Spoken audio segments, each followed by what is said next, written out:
Group radio stations. This is the Sportcat Show, uncovering secret chapters, strange encounters, and the occasional technical mishap. And that's what just happened. Technical mishap.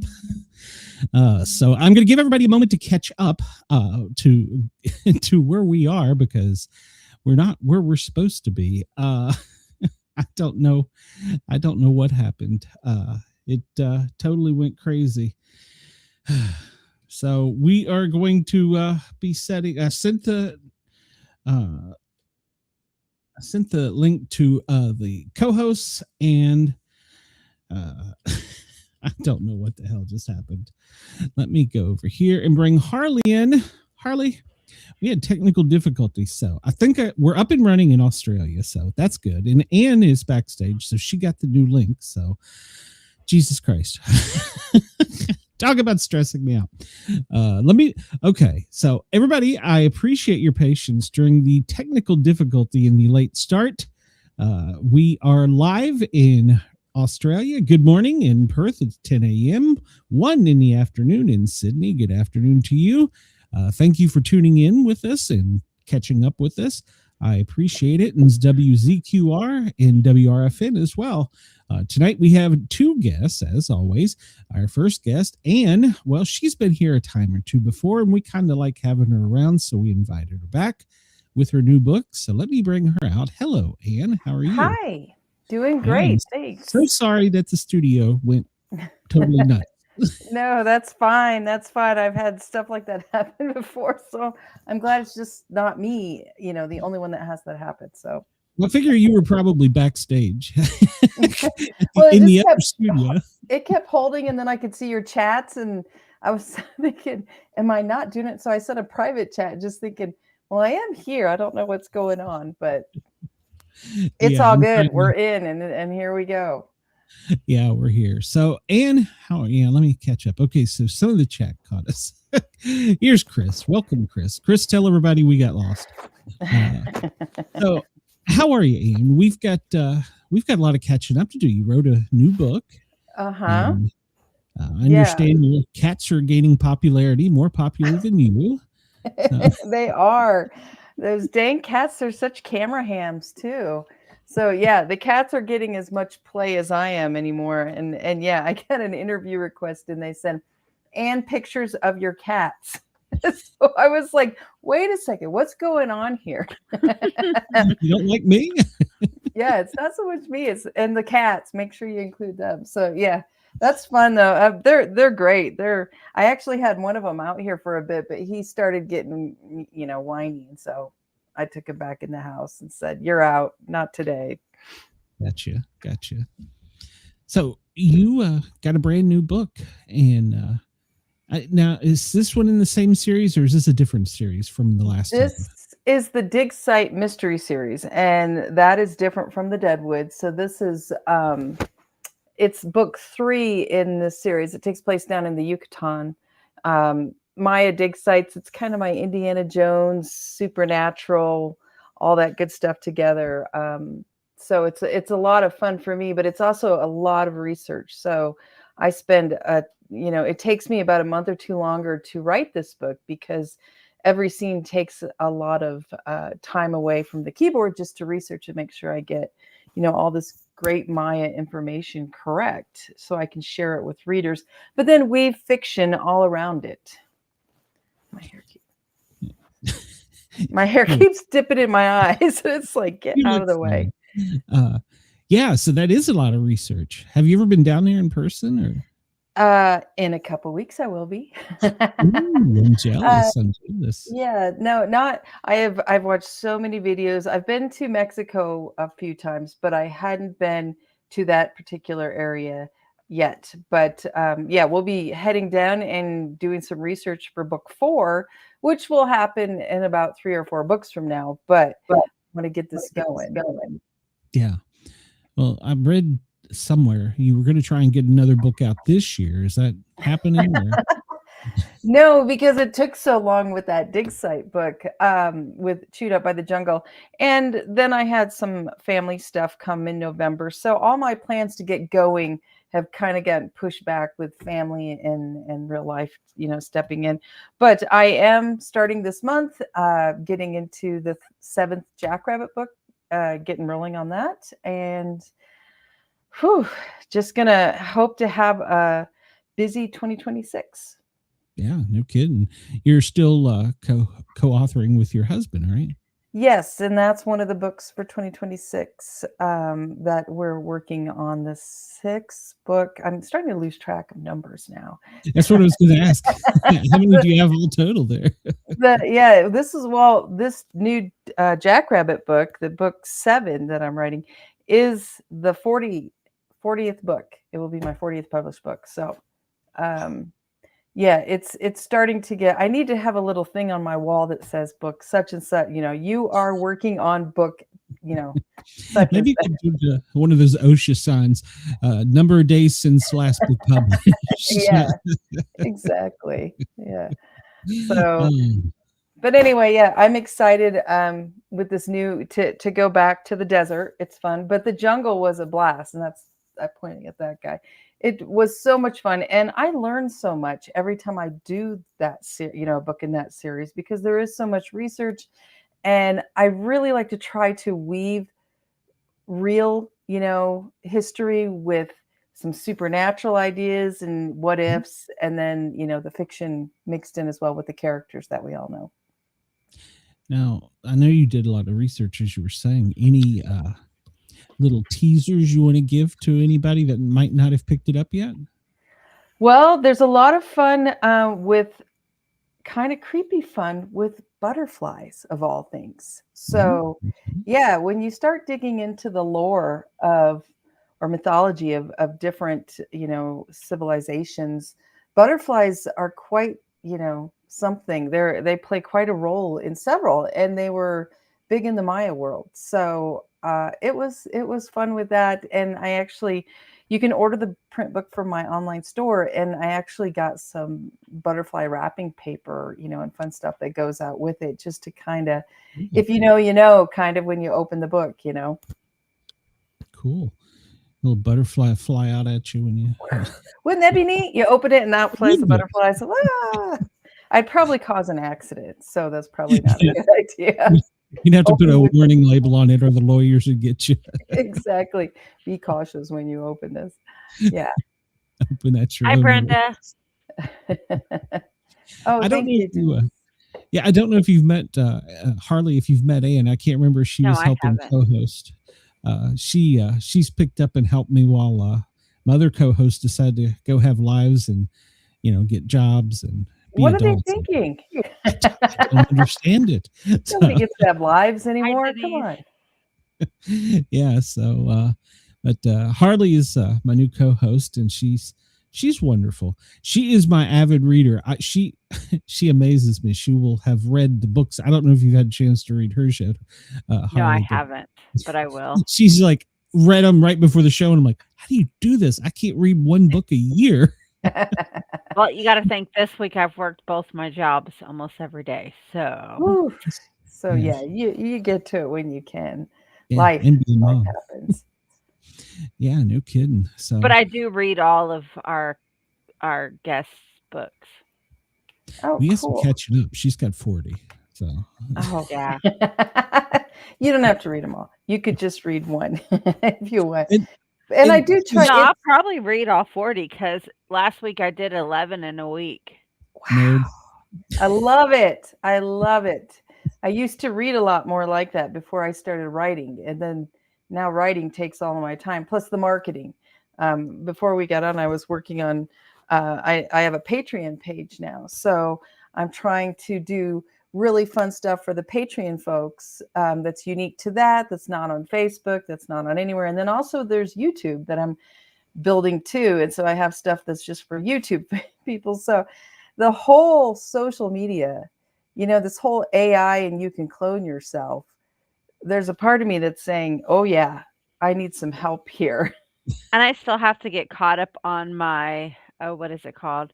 The books that you get beforehand, before the author releases it.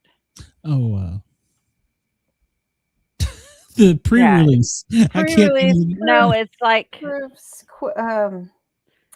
boy, I just you know what I'm talking about. Those Arc. yeah, my arcs.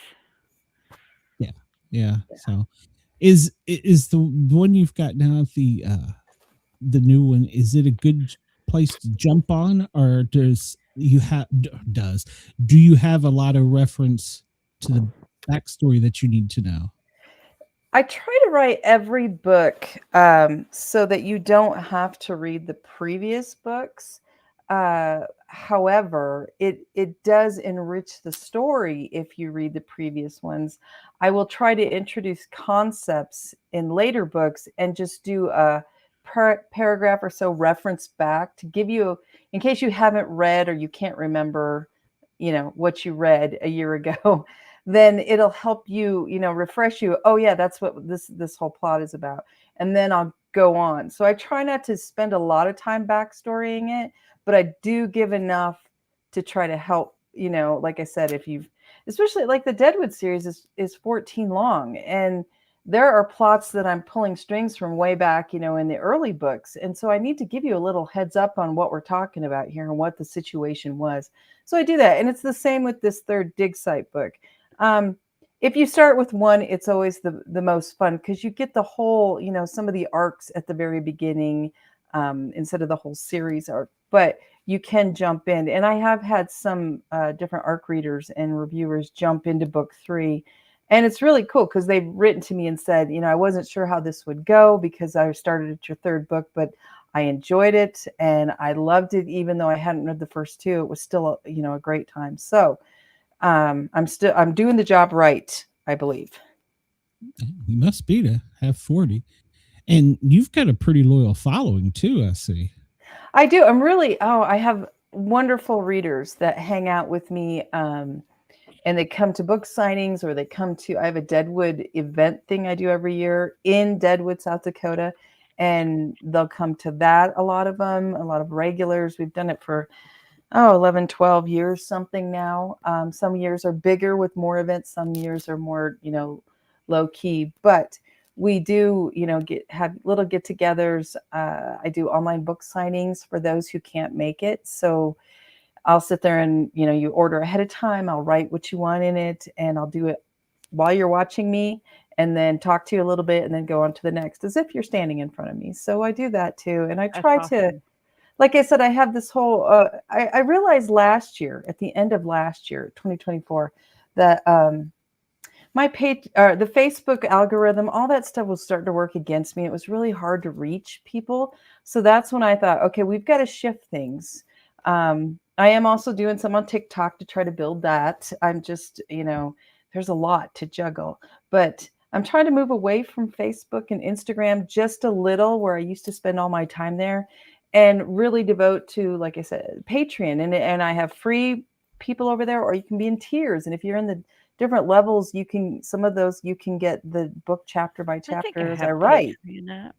So I'm just, and then the YouTube, I have some ideas. I've done a lot of shorts, like 3 minutes or less, just checking in with everybody. And because of these wonderful podcasts like yours that I've been on, I've gotten used to talking to myself in my camera, and just saying, this is what's going on.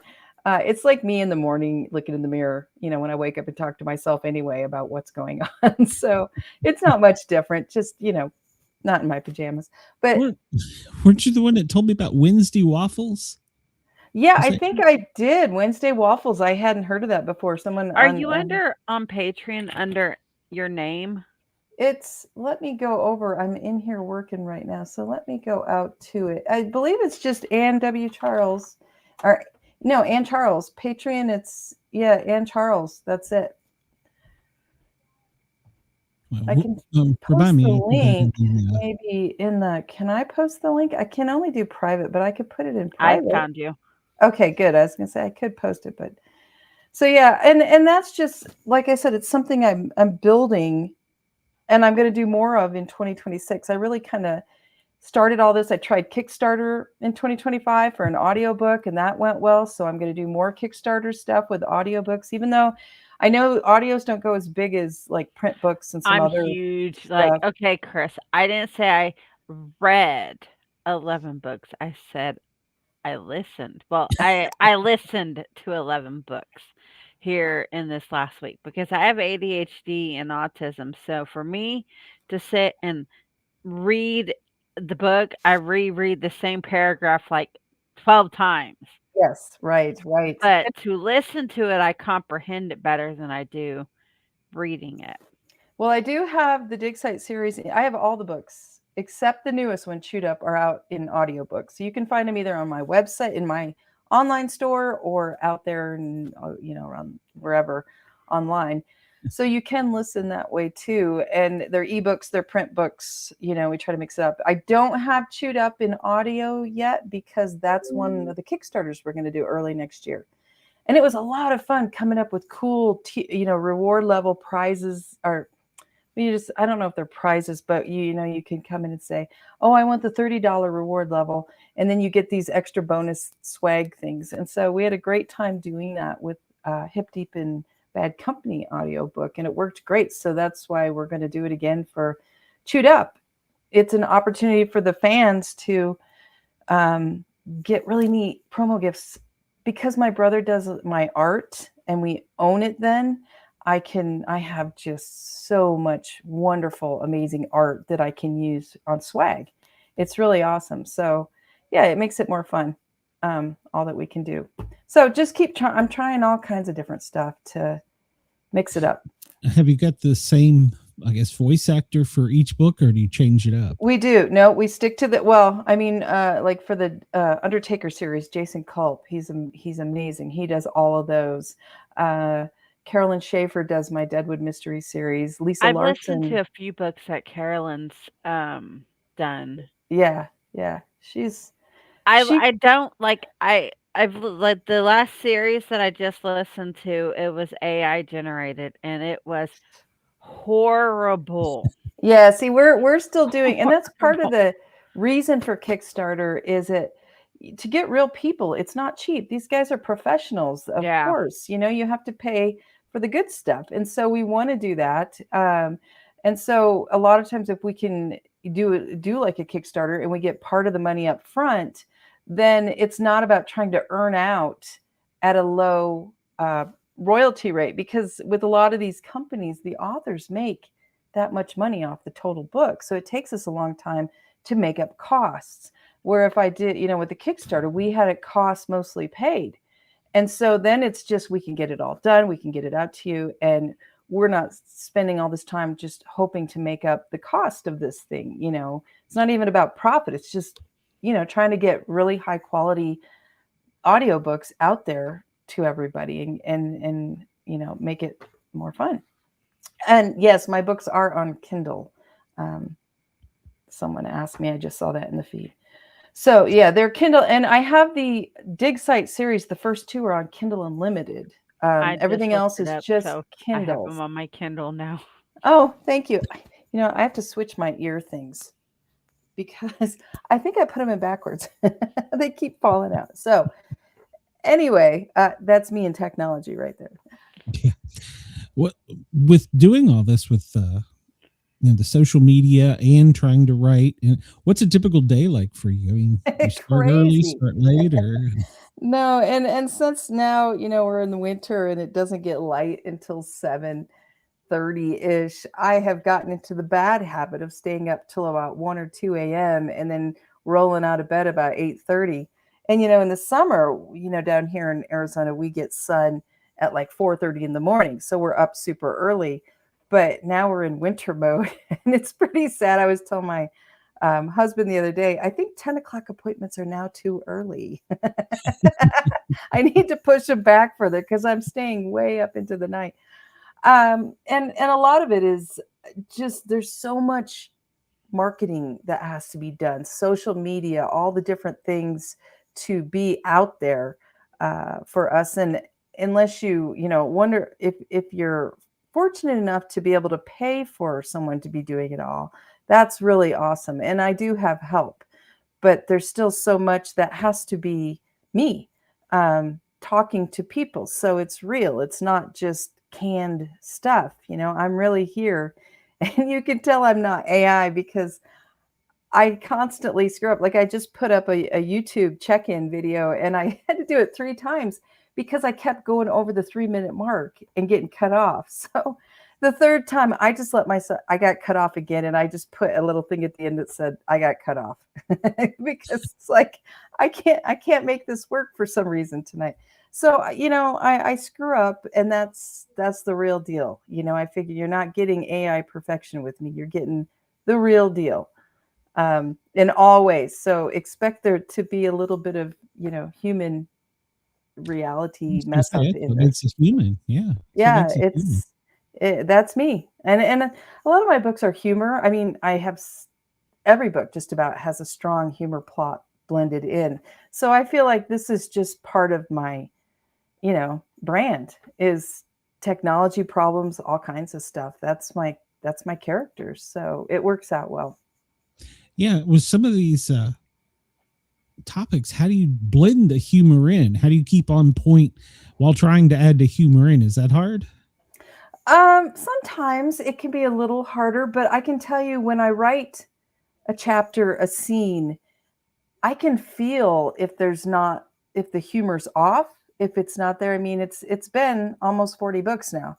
So I can feel that this is not hitting the mark that I'm aiming for.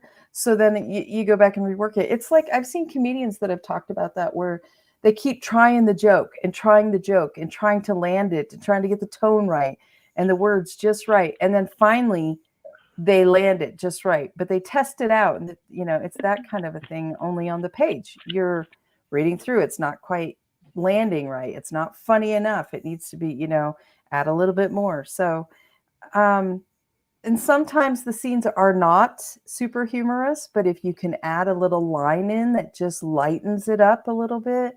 And usually there's characters that are the humor characters that, when I get on scene with so-and-so, I know we're going to have this funny thing happen. Where if I get on scene with this other person, I know this is the kind of humor we're going to do. Like in the Dig Site series, the hero and heroine are Quint and Angélica, and they have some real snappy banter back and forth. So I know when the two of them are together, we're going to be flirty, but snappy and having fun. But then when I'm with another character that's in there, then the humor is going to shift in how it's delivered, and what we're doing.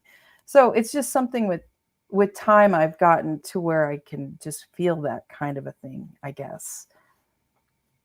You let your characters kind of guide you a little bit too, don't you? As you're going through. I have always start out with a high level outline. It's like the structure is there. So I know we have a good solid build that to, start from.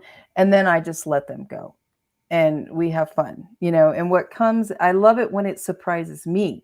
I didn't know this was going to happen. And here we are, we had this happen. So that's a lot of fun. I always enjoy that.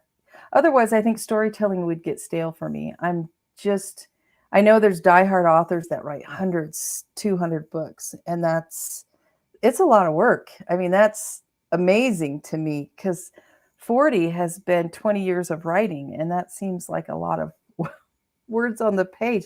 I don't write short books either. Mine are, 120 to 130K. So they're long reads. I wish I wrote short because I'd like to be snappier with getting books out.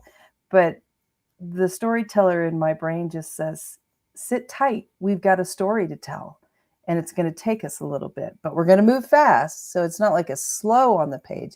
It's just, there's a lot that's going to happen. But those are the best books to read when the author actually takes the time to go into details and tell the story and not just skip things. That's this type of books I like to read. I try those ones keep you coming back to read more of the series. Exactly. And that's what I like to read are those that we don't rush the ending. We have, even though it's in a series, these plot threads are, wrapped up, tied up, however you want to say it. And I think that's important to give it that time and make you feel like, oh, okay, we wrapped up that whole mystery we were doing, but now we have this other one pending and oh, it's exciting because we're going to go to the next book. So I think that's important.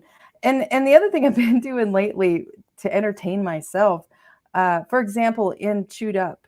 So they're in the jungle, they're at a dig site. The hero Quint, is taking field notes along the route. And at the start of each chapter in this book, I'm showing his notes. You can tell he's writing notes, different styles, different stuff. And at the very end, then when I wrapped up, I went through each chapter and I did like nonfiction books often do, where they have field notes listed at the end per chapter, where they'll talk about a subject that was in a chapter and then go a little bit more into it. I actually went in and I did that. Let me grab this.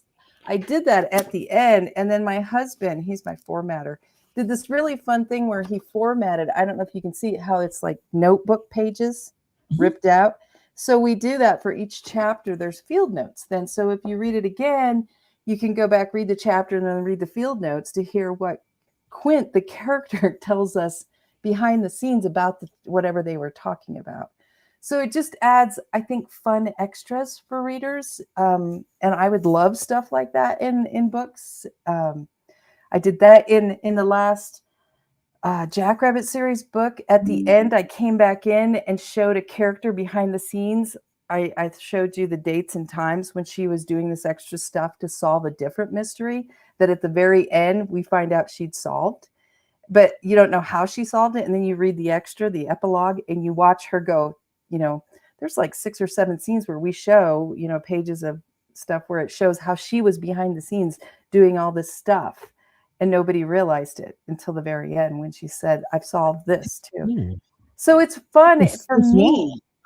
Yeah, it's just like, I think of it at movies. You know how in movies, sometimes you sit and you wait through the credits and then you see extra stuff that comes through. It's like that. You finish the book and then you get the extras. That's really fun. And they're not 100% necessary, but they add so much fun, I think, to the world. So I'm doing that stuff now too, plus writing.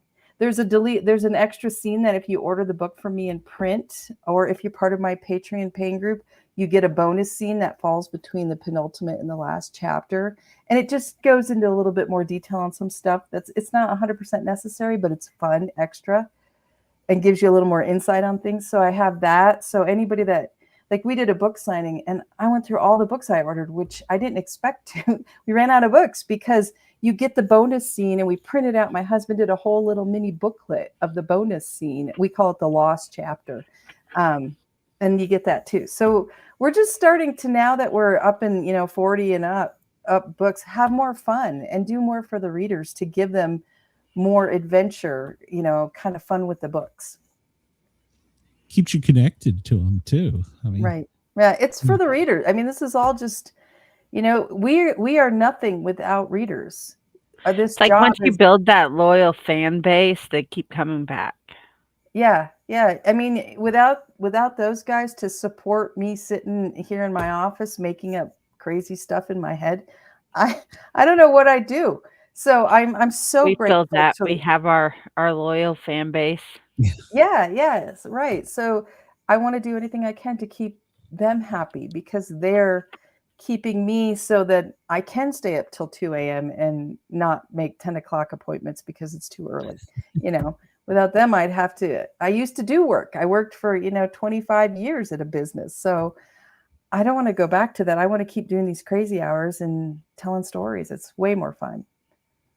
It's your passion. Yeah, definitely. I stumbled into that. So yeah, I didn't plan on this. It's just kind of hit me. What you're going to do when you grow up. Exactly. It just took a while. Yeah, that's great, because like I was saying, it reminded me, it's kind of like you're breaking that fourth wall with them. And like I said, they're getting something extra at the same time. So it's kind of like, what do they call the popular thing, 3D chess now or something like that. Yeah, exactly. I have one time when I wrote deleted scene. No, what is it when actors screw up? They screw up in the, and they show where they're deleted scene, bloopers. Bloopers. I did bloopers off one of the Jackrabbit books where they're talking to me, or I'm there, like we're in a scene, and I show it just like you read in the book, and then one of them says the wrong stuff, and I cut in, and I says, Anne said, "What are you doing? That's not what I wrote." And they get back with me, and we go back and forth. I did bloopers for one of these Jackrabbit Junction books because I thought that'd be fun to do. Let's do bloopers, and I didn't know how I'd do that. That sounds amazing. with a book, but I did it, and then I had it. It's an extra you can get, which reminds me, I should to share that with people on Patreon, because I don't think a lot of them probably haven't seen that, because that was like 5-6 years ago that I did that. But yeah, I always want to do extra stuff, and a lot of it's for the readers, but it's also because it's really entertaining to me, and I would love something like that. It's fun. It's fun. Yeah. And I've never thought about an author doing that. And that's kind of cool. Because I'm picturing, like in comic books, Deadpool does something like that. Yeah. I don't know if you've ever read any Deadpool, but he'll like stop in the middle of a art page and he'll be like, "What are you doing? That's not what I'm doing here." Exactly. To the artist. Yeah, it's finding a way to do that. It's a challenge, I think, for the author, the artist, to deliver that. And if you can pull it off, I think it's really fun for the readers. I know anytime I've come across stuff like this, I really enjoy it. I don't see it often, but I think it's a lot of fun. Well, as you were saying, it's so much extra work. It is. It takes me, another week or two that I'm putting into, the lost chapter is 2 scenes long. It's not, a little thing, just a page or two. It's pages. And so it does take time to go back, and you got to be careful you don't ruin the whole regular book with this stuff, but you give the extras.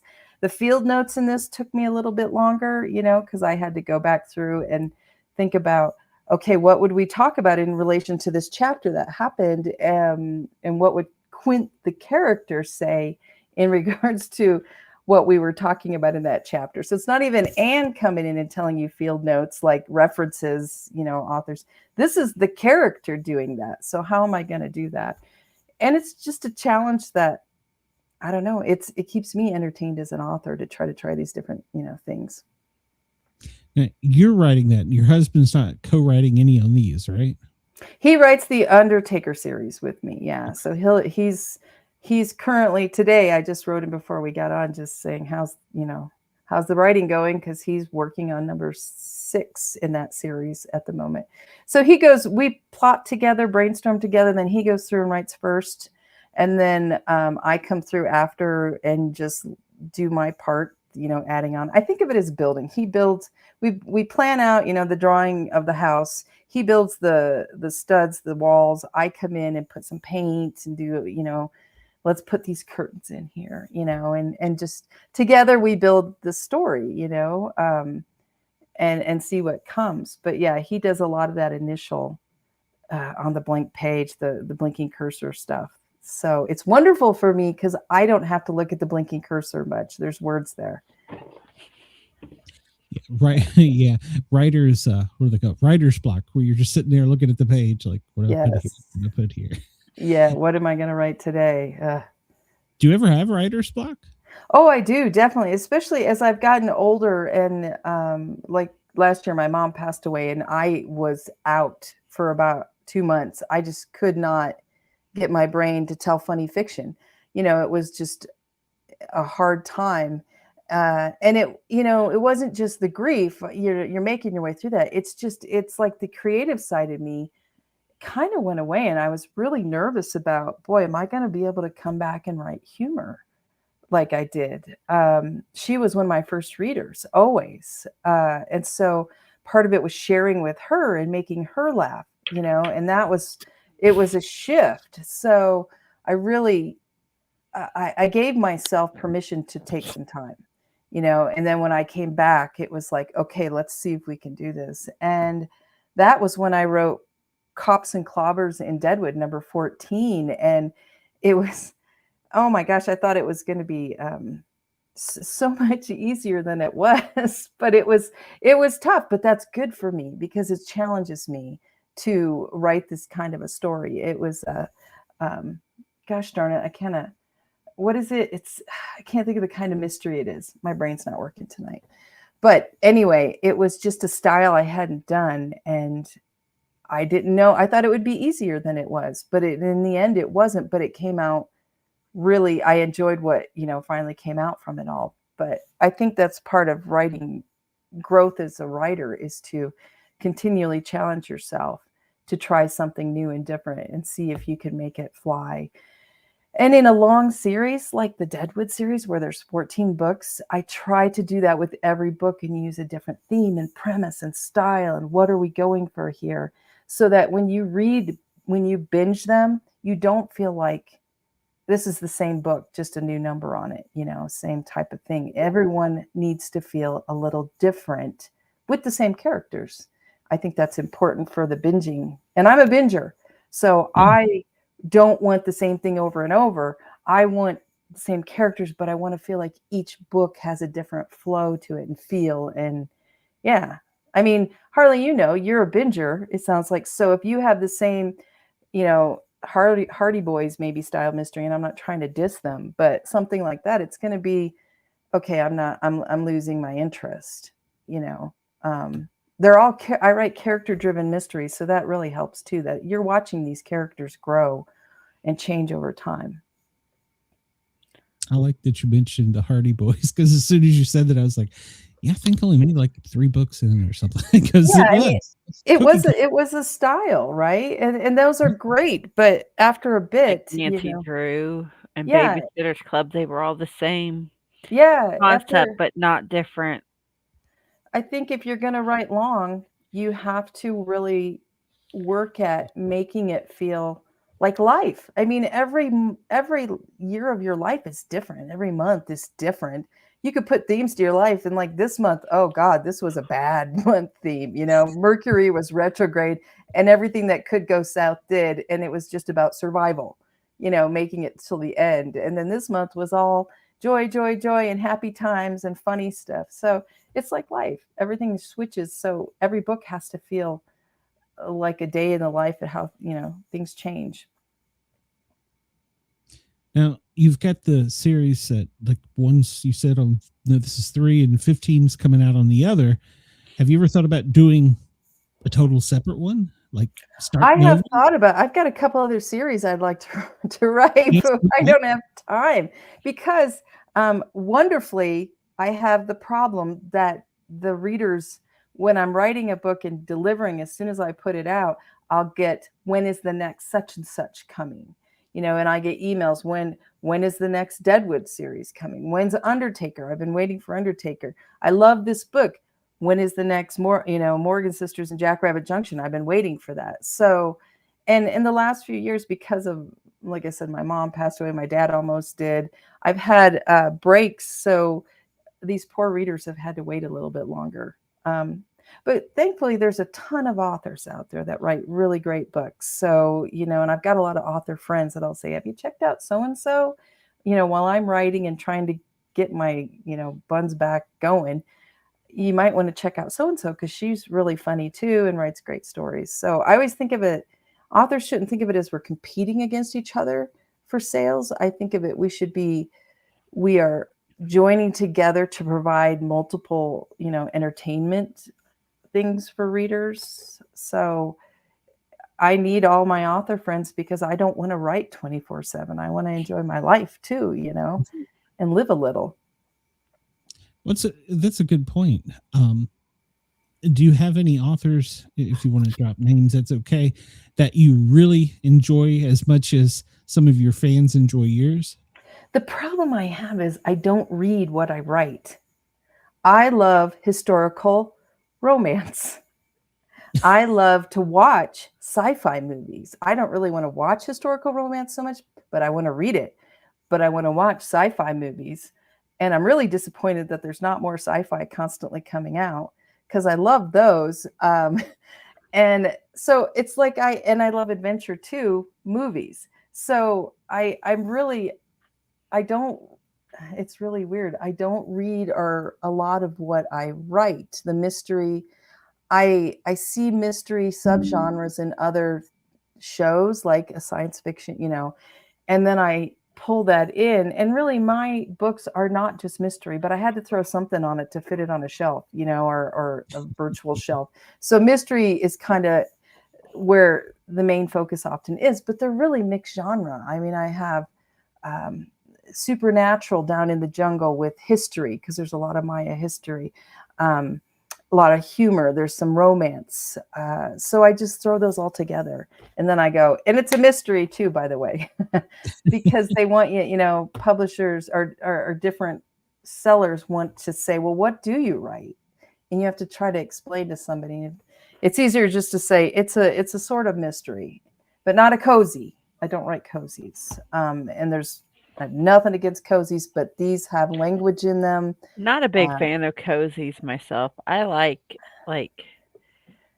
dark romance, and that's what I'm gritty. I always say I'm like gritty, blue collar, mixed up mystery, but romance, those books are supernatural. awesome though. I like those type of books. So I'm And gonna really like your books when I well, I start hope you reading them. do. I hope you do, Harley. And there's a lot. And I also work at having crossover characters. The hero in this is the brother of the heroine, Violet Parker, in the Deadwood series. And they're neighbors of the three sisters from the Jackrabbit series. They all grew up next to each other. And the Jackrabbit series sister's cousin is the best friend of Violet in the Deadwood series. And she goes So back and basically, to forth. start at the first series.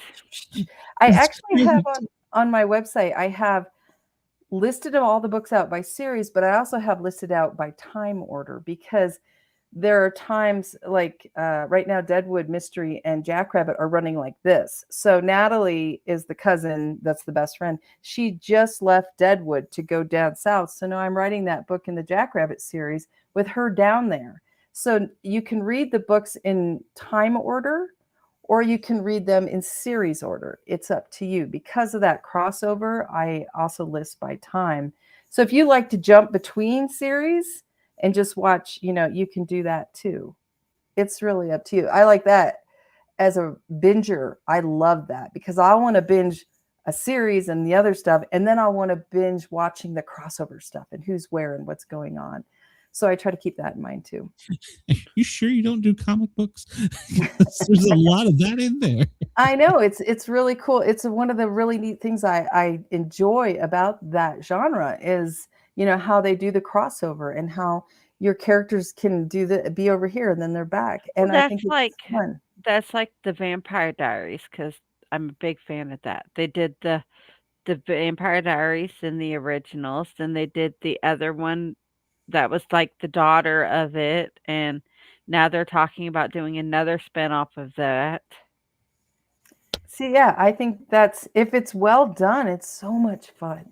If Yeah, you I love like the books like that. characters, and that's the thing is, like all these books that I work on, they're character driven. It's sometimes it's more, what is the purpose of this dig site? Like this one, the main question is, what the heck happened in the past at this dig site? Because I create the dig sites in these books. I build my own because I didn't want to use like Chichen Itza and all those that are already there that have their own real history. I wanted to create my own sites set in a certain time in the Maya past, different, whether it's a classic period, post-classic, whatever, and then create the story of the site, and then create the fiction story that happened over my fiction site story. So they take a little bit longer. Like I said, I have to build some stuff for that, but it makes it really fun for me to do my job. I was going to say, if Violet and Angelica walked into a bar, they would not get into a fight. They would know each other. Yeah, right. So yeah, that's what's fun is when you bring in a character from another series and seeing how, but keep them in their character as they were in the others and just have them set them in a new place. And it's a lot of fun to see how they blend in and what mixes, And then I've also in some books, like in book 2 of Make No Bones About It of this series, I introduced a character named Maverick. And he's actually in like the second book I ever wrote that's shelved. He has his own story. And one of these days I want to write that series. So I've already built in where he's part of, he knows this crew. So I've already, seeded it for another one. So I was going to say, do you have a big encyclopedia where you keep all this? Or I have a wonderful reader, and now there's multiples, but she came to me back when I was just like 5 books in total and said, oh, I've read some of your books. I'd love to help you if you keep track of details. Like eye color, hair, clothes, cologne, perfume, all that stuff and more. And so she goes through the books when I'm done and she puts them in this huge OneNote I have for each series. And so I can go back and go, wow, what is it that's, they said or what? So when you do series, it's very important, keeping bingers in mind, that you don't bungle up something that you set in place about a person or a thread, whatever. You need to be spot on because bingers are smart and they catch it. And there's nothing, as a binger myself, there's nothing that's more annoying than when, hey, this isn't what it was 2 books ago. Something happened here and we changed eye color, we changed this, and there's no reasoning for it. So it's so important, I think, that you keep track of all details like that and deliver to make this, when they read the series, listen, it's seamless. It's just, they sink into the world totally and it's real, all the characters are real. I like that. Yeah. So you've got, and when you do the Deadwood, you've got your own little con. So. Yes, it's fun. The cool thing about Deadwood is it's really a town. I mean, I grew up there a lot and I still go there all the time. I have friends, family there. And so I used any public building, library, whatever. There's a lot of public buildings. I've used them in the story. They are, part of the characters of the setting. And you can go there and you can go to the different places and see where the characters go for this or where they go to the library or here's this building I talked about. And I use the building because it's a public building. I can talk about it and describe it as is. And so you can go to Deadwood, South Dakota, lead the whole surrounding area and follow what you've read about in the books and see it all. It's there. So it brings it to life even more, which is so much fun. I love being able to use a real setting with the real landmarks for a lot of it. And with you mix in a lot of the paranormal with this. Yeah.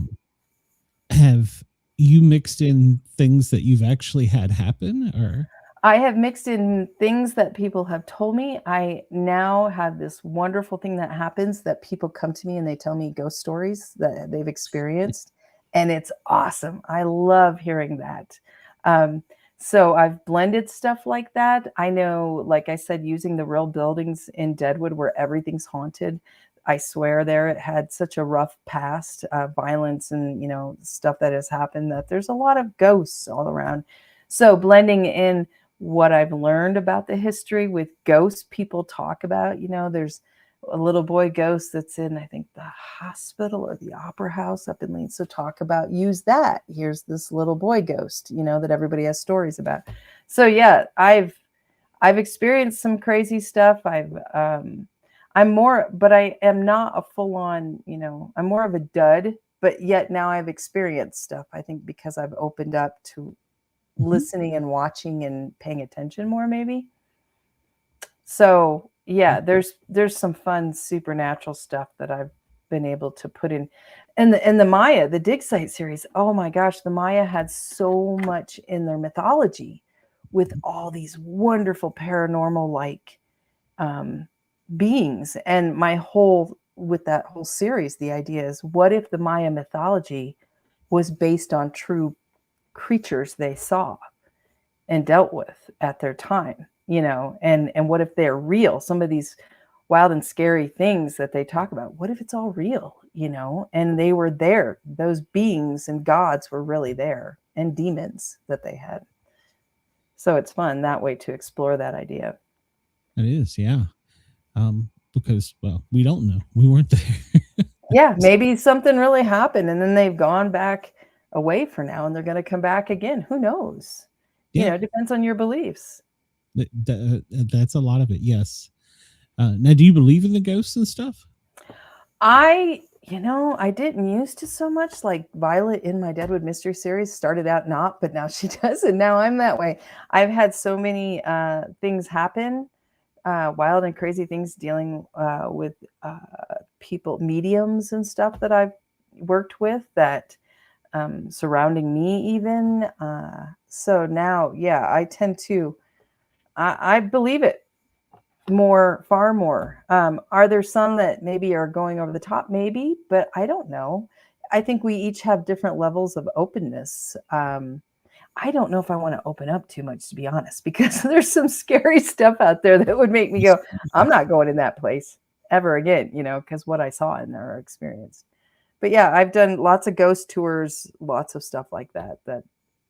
There's been interesting stuff that happens. Anything you want to share? Any spooky stuff you want to share?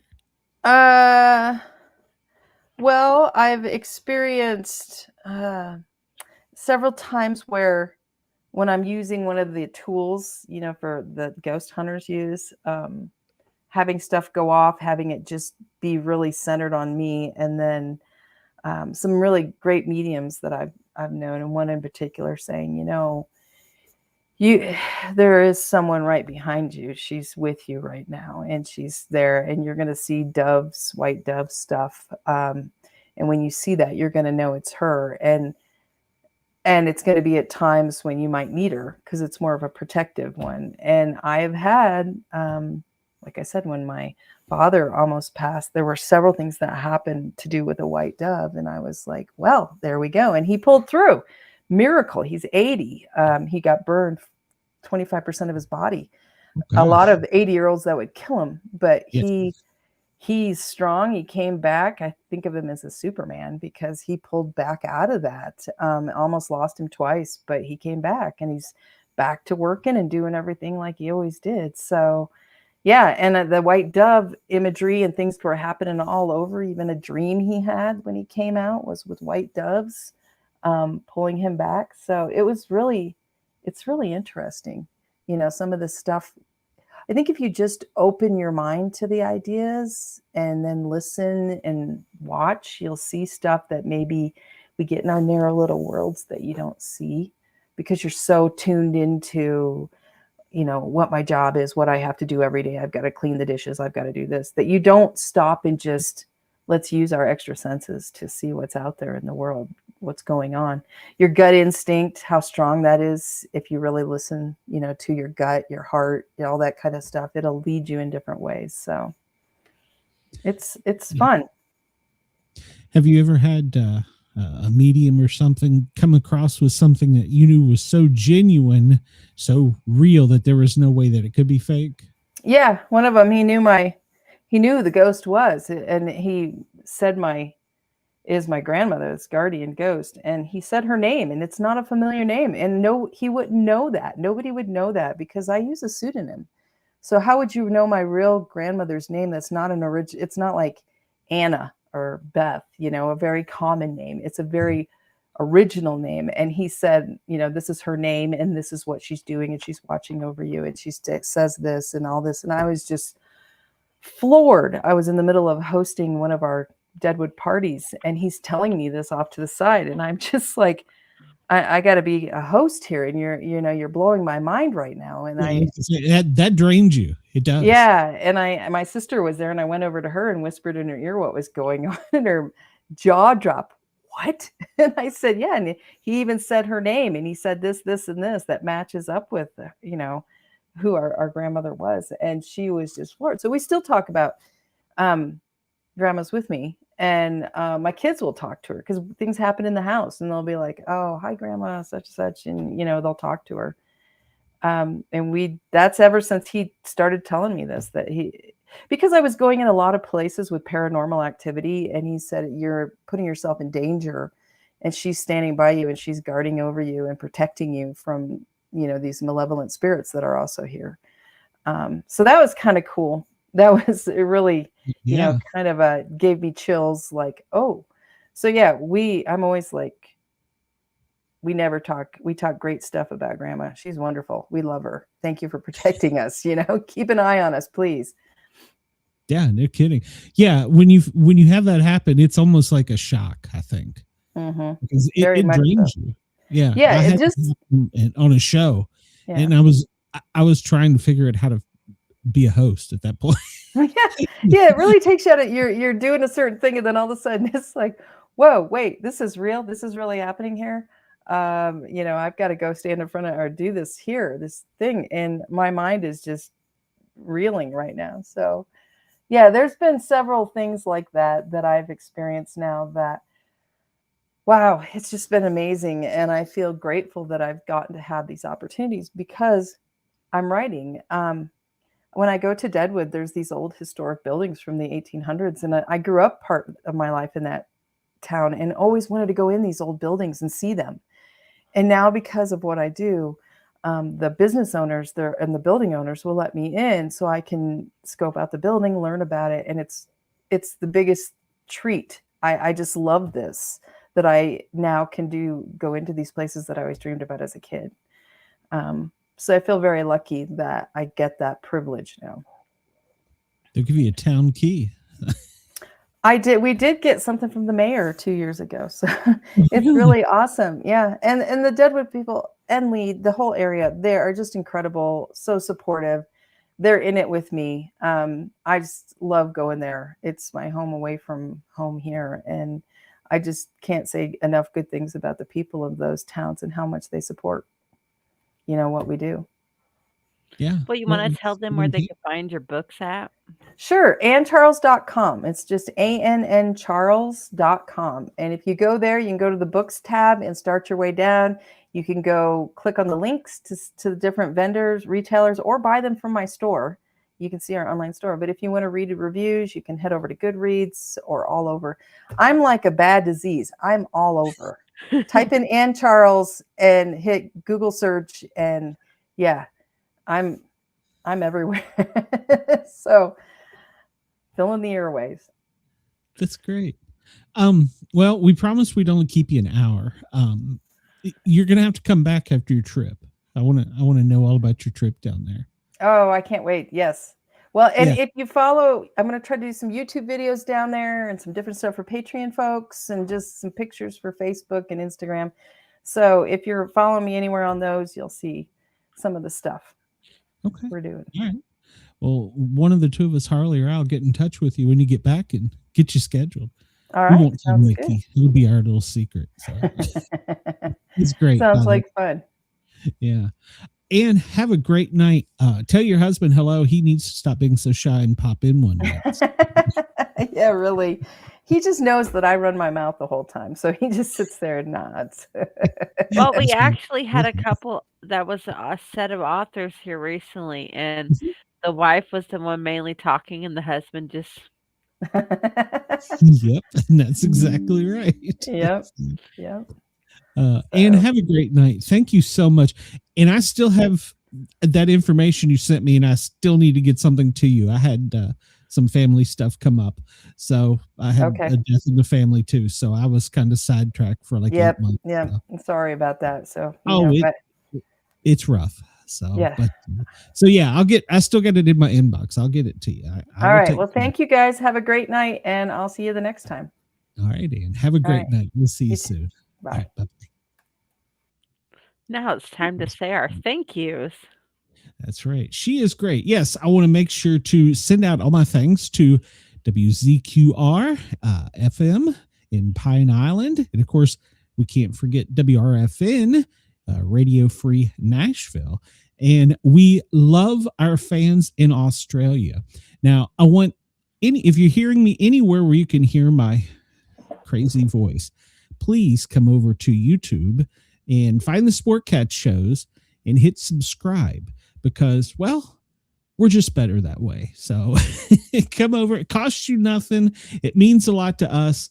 And if 10 of you forward this to your friends, you'll win the lottery tomorrow. So there you go. I've got to push a button here real quick to keep us on check. And then I have to follow up with an email to see if Tara got the link. So I'm not sure. So, all right, hold on a second. Let me push. I don't know where the hell the button is. You're listening to a Dare Media Group radio station. Daring Australian Radio Entertainment. Dare Media Group is the home of these online radio stations: Radio X Gold, Radio X Country, 6RXM Radio X Magic, and Dare Talk Radio. Find out more at daremediagroup.com.au. That's right. You can find us all over WRFN, WZQR, and in Australia with Dare Talk Radio and Radio X. And as we always do, we have two guests. And Tara is our next guest. She writes young adults, and she actually writes about a topic that is very pertinent to this day and age. So if you have small kids, gather them up and come in here. We're going to talk some fun stuff, but also some serious stuff. Let me bring Tara out here. Hello, how are you? Hello, I'm good. Thanks. How are you? Oh, we had some technical difficulties, but we got it. That's okay, because I was sitting in the other studio from the previous link for 5 minutes, so I also did. So all good. Well, and I figured you would, because Anne was as well. I don't know what happened. It just died. Like right in the middle of I hit go live, and it went, nope, not doing it tonight. Okay, it happens. Technology. Yeah. It always freaks me out, because when I get great guests like you and Anne, I want to make sure that we try and get everybody centered. So especially with yours, with the young adult topic and social media and all the bad things, I want to make sure we get that message out to everybody. In fact, our listeners in Australia, I think, well, it's probably already happened over there, but I think at like midnight, their kids are pretty much locked out of social media. Yeah, I saw that, like 16 and under, right? Yeah, they've turned it off. Yeah. So, which I don't know if it's good or bad. I mean, yeah, it's hard. I don't know if like the complete ban. I mean, kids find a way around that stuff, right? They're clever. yeah. So I'm not sure what the answer is, but we'll see. It'll be interesting to see what happens. Well, you do write such good stuff, but you also weave the dark in there. And I know you're also a teacher, so you kind of have your field research at your full-time job. So, I mean, literally. Yeah, they inspire me daily.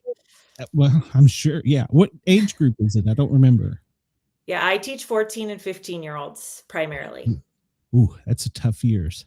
So yeah, that's tough years. So you've got to be mom, counselor, teacher, and author. Yeah, I do it all. Yeah.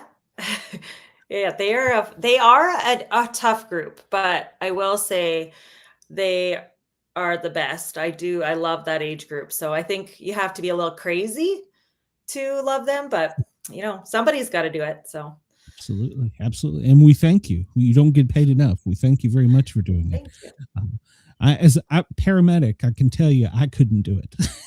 Yeah, well, that's crazy to me, because I could never do that. So yeah, it's my neighbor we grew up together, and I went off and became a paramedic, and she became a teacher. And so I'm like telling her all the time, I couldn't do that. She's like, you think I could do what you do? And I'm like, I just make it up as I go along. Yeah, so. Yeah, we do too. Don't kid yourself. I'm sure. Well, how do you weave that in though, because like if you were a paramedic, I couldn't tell you a paramedic story about something that happened. I would have to say, Bob down the street here fell and hit his head, have to make it up. Fiction. How do you weave your real life into that? Yeah, so my books are fictional. They're definitely not based on like one kid and their story. But I take like little situations that I see on a day-to-day basis, and I take little qualities of kids that I've seen throughout the years, and I kind of put them all together. So my main characters, they definitely have qualities of kids that I've taught, but like many kids all jammed into one. And thankfully, my newest release, At Least I'm Trying, is completely fictional, and I've never had a kid who has dealt with this, thank goodness, and I hope it stays that way. But definitely they're like mental health experiences and just some of the little things they tell me about what's happening online. I weave that in. And then also, stuff we deal with as teachers, because all that stuff that happens online kind of makes its way into the classroom, on a day-to-day basis. So, what types of things are kids saying online? What are they doing? They make, rumor pages and all these little things that actually happen. I put that into my stories. And did you Snapchat in this story, right? Mm-hmm. Yeah, Snapchat is brutal. It's crazy. Yeah. And it actually was, I was inspired. I overheard some girls talking about snap maps. And if you're unfamiliar, it is a feature of Snapchat where basically their real live location is broadcast to all their followers. So they all use this tool so they can keep tabs on each other. But I asked them, like, do people that follow you, are they strangers? Oh, yeah. Like, so they know that you're at school right now and where that school is. So they can see you when you're at home, when you're at volleyball practice. Yep. They had no idea like why that was problematic and why I was kind of like digging for more information. So that's kind of what triggered this idea. It was looking at Snapchat and other tools, other online platforms, and how they're used by predators to find kids. That's crazy. Mhm. I'm so glad kids don't have Snapchat. Yeah, don't. Yeah, it's not good. Yeah, well, they're naive to it. They don't think that. I will say they don't think they're invincible, but they haven't been exposed to. Well, it's like Roblox too. Yes, that's a huge one. The chat feature, I'm glad they made it where you have to age verify now to be able to use the chat feature. Yeah, because there was a time I don't think you could even turn it off. No. It would like had to be on. You don't know what you were getting messaging you. It could have been a grown man or a woman acting like a child. It was creepy. Yeah, Roblox was a big one that came up in my research as well. Yeah, I think it and Snapchat, I think, are the absolute worst. They'll come up with something new tomorrow, I'm sure. Oh, absolutely. Now there's all the AI stuff you have to worry about. There's I have unlimited material for future books. Let's just put it that way. I'm sure.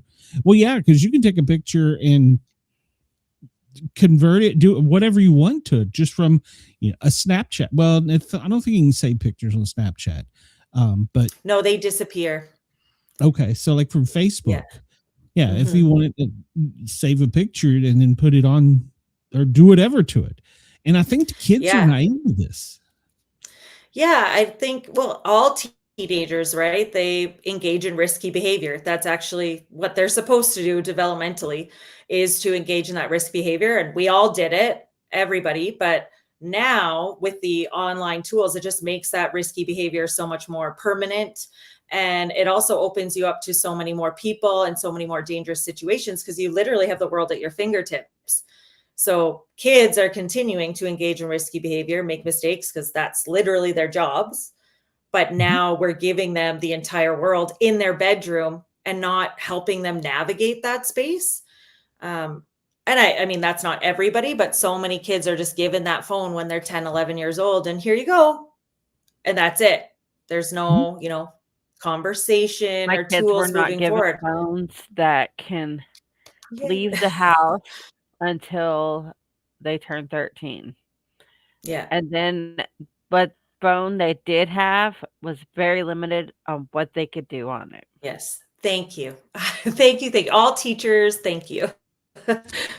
And like my son is in middle school, that age. He is not allowed to take his phone to school with him. It stays home. That's so good too. Yeah, it doesn't need to be there. They're at school. Well, here in Ohio, they have it where now the phones go in these like pouches and get locked up when you go into the school. And like the high school, I don't completely agree with that. But in like elementary school, they don't need phones with the child. The child don't need it. Middle school, if they're like 8th grade, maybe, because my son's in 8th grade, but I still won't let him take his phone to school.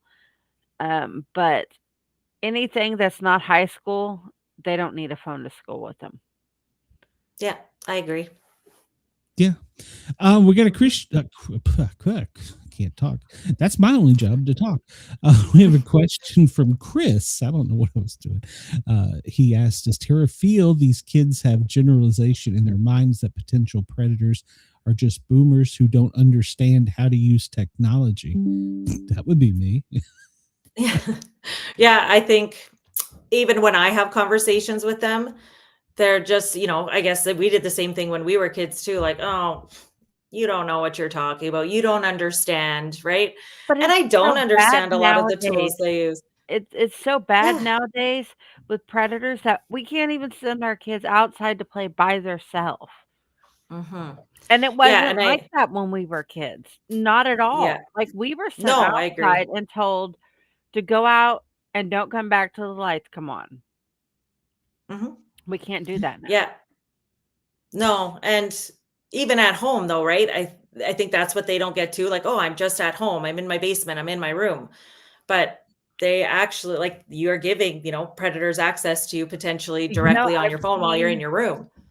seen videos on Facebook Reels and on TikTok where these kids were talking to their friend on Roblox, and they gave that friend their address.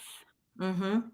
And up rolls this adult, this grown man, trying to talk this little kid to come outside. Mm. Yeah, I think I saw that too, And actually. the dad's like, Yeah, "You're a grown terrifying. man." He's like, Yeah. "Why are you talking to my child?" Mhm. No, So, yeah, so I that do I think agree with Scotty. Screen yeah. time for kids, I know. Yep, exactly. Like, my Mhm. son has it where it shuts off after a certain amount of time on the Wi-Fi and the screen because I don't play with Well, that with him. even as adults, I feel like we struggle with that. Like, I have to put restrictions on my phone. So, as adults, our brains, are fully developed. We have a better understanding of the world and what's happening. We need those restrictions. So, of course, our kids need them too, because they don't have that same understanding that we do. And their Well, brains aren't even completely developed yet, so they don't No, really understand that the totally. people they're talking to, it's not safe.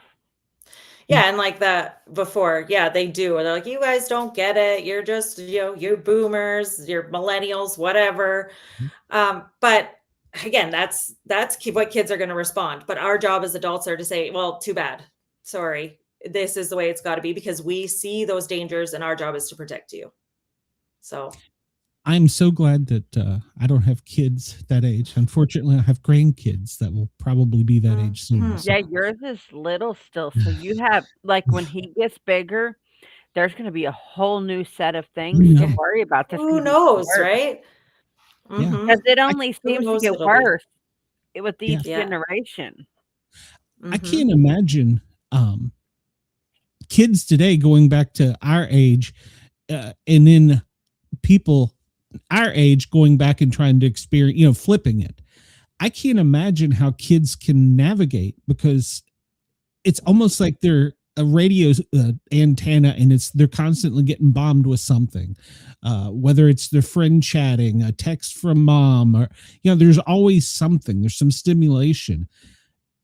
I don't think I could handle it, to be honest with you, because like she said, we went out and played. It's getting dark, lights are coming on, we got to get our ass home if we get in trouble, and that was it. It's so much different growing up now. Well, and us doing that helped build our immune system growing up. Kids nowadays are more sick than what we were growing up because we were out playing in dirt, building up the germs, all of that. Parents are older. She goes, I wasn't out doing it. How old are you people? Oh, I was. I am an elder millennial here. I was outside playing in the dirt. See, I just turned 40, so I did all that. And Yeah, we absolutely. drank from the water hose because, well, we weren't allowed in the house. Nobody had water bottles.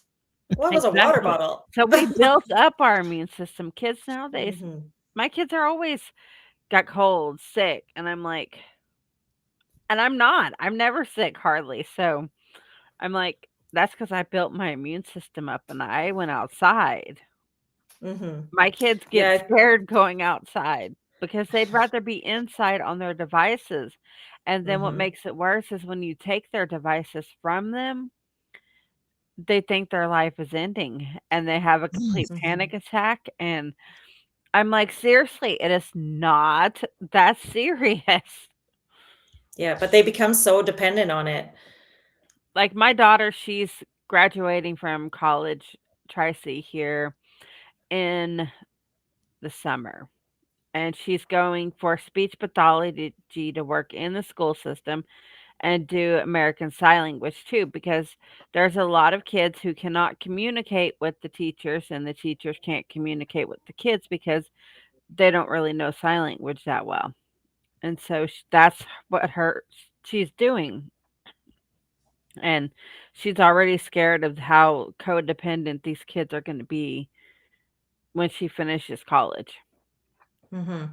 The attention spans, I think, are the thing I see the most as a teacher.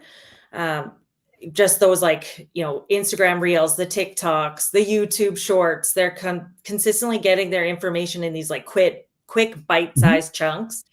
So getting through an hour-long lesson now compared to when I started teaching 18 years ago, it's wild. Like, you got to change. I'm like an entertainer up there. I'm dancing, I'm throwing music, blah, blah, blah, blah. Like, I never thought I would have to be a performer, but they can't stay focused and keep that sustained attention on difficult tasks because they never do. So it's interesting. That is for sure. Yeah. I do a news show too. And today we talked about, they called it a cult, but I'm not sure. And it started with Roblox. Is that the name of it? Oh, I heard about this. Yeah. Discord. Yeah. And then I guess they talk them into doing something bad, or they maybe use AI. And they've had several that they talked into committing suicide. Yeah. I think they use sextortion. Yes. Yes. And that is, I mean, even as a paramedic, I see some bad stuff, or have seen some bad stuff. That's horrible to me, but this, like you said, that's the things they're bombarded with. And then, like I said, I don't know how I could have dealt with it. Your main character in your book, she was basically the straight A student, the goody two shoes, you know what I'm talking about. They were the perfect student. And then boom, she got into something. What? Tell us about that. Well, don't give away too much of your book because obviously you'll sell it. But, give us some tease. Yeah. So I wanted, like, during my research, I came across the fact that, like, victims of like these kinds of situations, they don't fit like a particular mold. It's not, somebody who you look at and be like, oh, well, of course. Like, you'd never know. So my main character, Reese, she is like a star student, a star athlete. She comes from a wealthy home, has a good family. Like, on the outside, everything looks wonderful. But then she meets a new friend and starts to kind of get geared into this new lane, and is introduced to this man from Snapchat who she has no other ties with at all. And that's when things take a turn. So I did that very intentionally because I think people have a vision in their head of who is a victim of trafficking or who is a victim of grooming. And that's just not the case. It can be anyone from any neighborhood, from any home, from any family. So that's why I made Reese the way I did. And I live here in Atlanta. And Atlanta is one of the number one areas for not just human trafficking, the whole thing, not just children, for the whole thing. And it's one of the number one areas. And being in public safety, one of the nurses I work with, her husband, his entire job is doing what your bad guy does. But he tries to lure the people that are already doing stuff so like he's trying to, like, hey, I got a network of such and such. And I asked him, I said, how do you mentally deal with that when you come? Because it's hard enough as a paramedic, but you're dealing with the most sick people, and you have to, during your day job, so to speak, be one of them. How do you come home like that? How does that not change you? That would be very difficult. Even just writing some of the things was very, like, it took a toll, like, to put myself in that situation and research those situations. So I can't imagine, like, actually immersing myself in that and, like, contacting those people and having communication with those people. Yeah, I cannot. Yeah, I mean, I don't want to sound like beating a dead horse, but those are the sickest of sick people. And a lot of times they're actually very smart. They're not just some, homeless guy on the street. There are those, but for the most part, these people know how to use the technology. They're adult. They know how to manipulate that young mind into doing what they want. It's like a very prescribed, like everything I read followed a very similar formula almost. They target someone who has some kind of vulnerability. They play to those vulnerabilities, say the right things, do the right things. It all follows a very similar path. So they are smart. They know what to say. They know what to do in order to gain people's trust. So then they can now take it to that next level. Well, yeah. Now, I'm assuming as a teacher, I can tell you as a paramedic, I've seen it firsthand. Have you seen cases and you're dealing with kids? Yeah, not for my second book, at least I'm trying. Some of the little things that come up through the book, but the main story of someone being groomed, thankfully, I have not seen that happen to any of my students, thank goodness. But there's news stories, like I'm from Canada. It's on the news all the time, almost consistently of, this happening with this extortion, like you talked about before, and with the trafficking through these platforms. So it's around. I'm just very grateful it hasn't happened to any kids that I've taught. Atlanta's horrible. And yeah, it's on the news almost every night. And, I got friends that work, like I said, in the professional ones, like you said, they will hone in, and some of them, even the high tech ones, like when they come to your house or wherever you are, they have transmitters in their vehicle that will kill the cell signal, so they can't call for help. They eliminate. The only one you can communicate now is me, and it's incredible. It really is. And somebody told me that works in a 3-letter agency, the first 48 hours, if the kid gets taken, is critical, because if we don't catch them in 48 hours, they're in Middle East or Asia by then. And I was like, how did they do that? And he's like, you would be amazed. And they are professional. They are slick. And he says, they're not just working one boy, girl, whatever. No. They got like a whole network of them, and they have already pre-sold them, so to speak, to some. And I like I said, I'm sorry. I just can't wrap my head around that, because growing up, it seems like that's the time you're supposed to be a kid and be out and having fun. And like you said, they're vulnerable because they don't know. And we're just old fogies, or whatever the term is, But I mean, really, it happens to adults too, right? This isn't, just kids. It's anybody who has any vulnerability. Anyone could fall for this, especially if they're not aware or knowledgeable of, what the signs are, which is why I wanted to write the book, was just to have those conversations. Like, this could happen. Everybody has that kind of idea, like, well, it wouldn't happen to me, but it could happen to anyone. Yeah, it could happen to anybody. Elder abuse. Yeah, that's also a bad thing. So I'm sorry. I know we got sidetracked a little bit off your book, but I feel it's so important what you're talking about. I mean, it's great that you've put it in a format in young adult that can reach them, and hopefully, I guess you've put it in their language, and they can maybe see, hey, this is something I should be paying attention to. Yeah. And actually the book is very much geared towards adults too. Like a lot of the people who have read it have been parents. And I think that's really important too, because maybe you read it and your kid reads it, and now we just have like a gateway for some kind of conversation. So like, have you ever encountered anything like this online, or had somebody reach out that, made you feel uncomfortable, or, that little voice inside your head telling you something's wrong? Like, has that ever happened? And having those conversations, because Reese has that voice in her head a lot, but she ignores it. She just pushes it away and pushes it away. So, having those conversations to your kids too about trusting your gut. If something feels wrong and something's telling you it's wrong, trust that. It's okay to, hurt somebody's feelings or say goodbye to somebody if you are not feeling like it's right. Oh yeah. Yeah. That intuition. Yeah, exactly. It will save your life. So, but yeah, they're too inexperienced, or psychologically they've been pushed. Are you freezing to death? Good Lord. They've been pushed. Yes, I'm freezing. To think that that's what they're supposed to do. That's how they're supposed to. Mhm. It's like they're giving them program behavior. Yeah. Yeah. And apparently Absolutely. we're freezing Harley to death. So you two are up where it's Oh. cold. I mean, it's like 70 here in Atlanta. Where are you, Harley? I'm in Ohio. Are you where? Okay. It's been snowing all day here, so it's getting Here cold. too.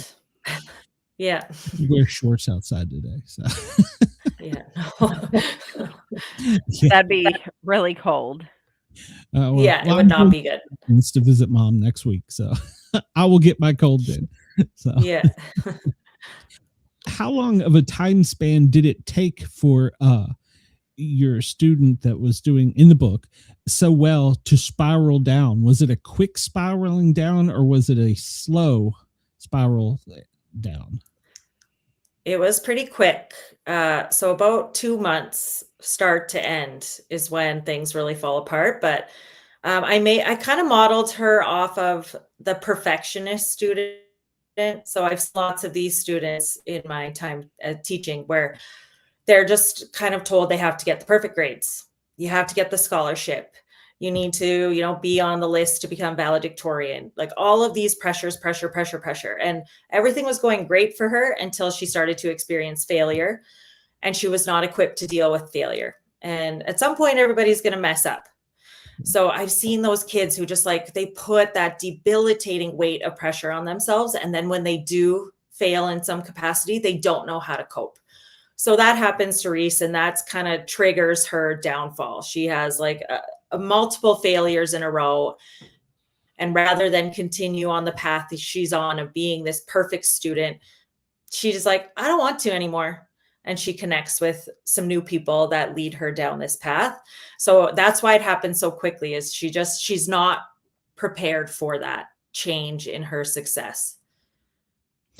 And that's kind of real life. I mean, yeah. When you started, did you realize that obviously it's a thriller, but that it was going to interweave so many dark spots? Or did in your research, did it take you to darker spots, I guess? Oh yeah. My research was like a dark, abysmal hole of terribleness. So I knew it was going to be dark. And then when I was writing, I decided to have a time jump. So you're in Reese's life as she's experiencing these failures, but you jump to points afterwards when she's in her darkest moment where she's been taken. And so that really ups the thriller feel of it, because you're bouncing back and forth. So it's coming. You just don't know how she gets there. And then I also put newspaper articles throughout of other girls who are going missing in surrounding areas. And nobody, again, really pays any mind to it. It couldn't happen to my kids. So they're just these headlines that pop up. So it's going to happen. Something terrible is going to happen to Reese. But you're just kind of waiting to find out how it all comes together. And that kind of brought the thriller piece. And yeah, it's dark pretty early till the end. Sorry. No. It should be. I mean, honestly. Mm-hmm. Yeah, it's meant to be. It is a hard read. And that's what some of the feedback I've had is some people had to put it down for a minute and just okay, and then continue. But then everybody at the end is wow, that needs to be read. That was hard, but it was so necessary, because I feel there isn't really anything like it. I read a lot of YA fiction because I teach junior high kids. And there's nothing out there that's addressing those real issues that are happening through their devices. And honestly, these phones are the main characters of most of their lives. So this is their world. It revolves around this device. So it just made sense to me to pull into these darker subjects because it's so real. Well, seriously, nowadays, cell phones are everybody's main thing for everything. Mm-hmm. Well, exactly. With AI, you can now have a chat buddy, Hello, Wendell. It's well, not just that.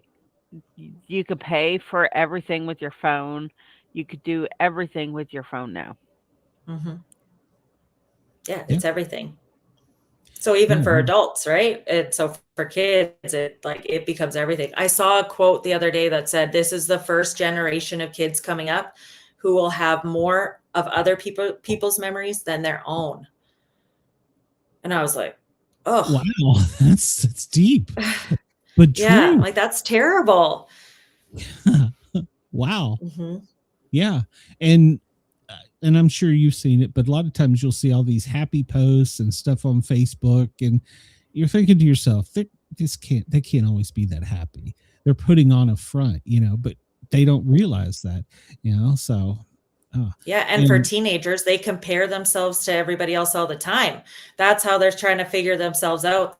That Well, not even comparison the of like, "Oh, teenagers. she's..." No, for sure. They're just a little bit more susceptible to that as they're like Yeah. forming their identity, right?